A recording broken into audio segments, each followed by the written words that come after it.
दहशतगर्दी के पीछे मुनज़्ज़म गैर कानूनी स्पेक्ट्रम है। कुछ मखसूस अनासिर इसकी पुष्टपनाही करते हैं। जब भी रियासत इन पर हाथ डालती है तो इनके झूठे बयानिए की आवाज सुनाई देती है। आर्मी चीफ की भावलपुर में तलबा से गुफ्तगू।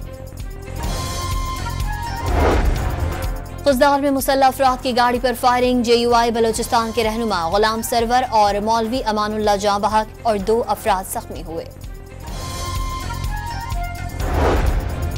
लाहौर के सफारी रोड रावण में मुसल्लह अफराद की फायरिंग से हेड कांस्टेबल शहीद। मुल्जिमान मकतूल की मोटरसाइकिल भी साथ ले गए।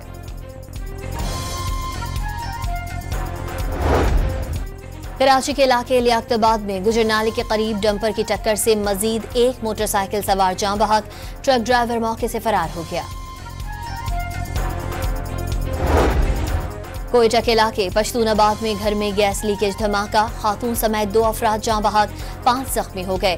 जख्मियों में बच्चे भी शामिल।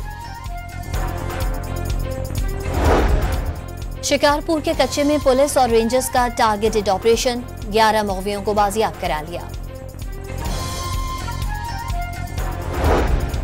वज़ीर आला पंजाब मरियम नवाज का रमजान के दौरान महंगाई और ज़ख़ीरा अंदोज़ी के खात्मे के लिए क्रैकडाउन का हुक्म।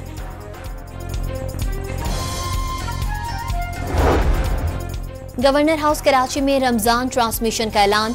कुरानदाजी के जरिए रोजाना 1 प्लॉट दिया जाएगा। 10 लाख से ज्यादा अफराद के लिए इफ्तार डिनर और नमाज तरावी के इज्तिमा का एहतमाम। और चैंपियंस ट्रॉफी में भारत और न्यूजीलैंड दुबई में कुछ देर बाद आमने सामने आएंगे।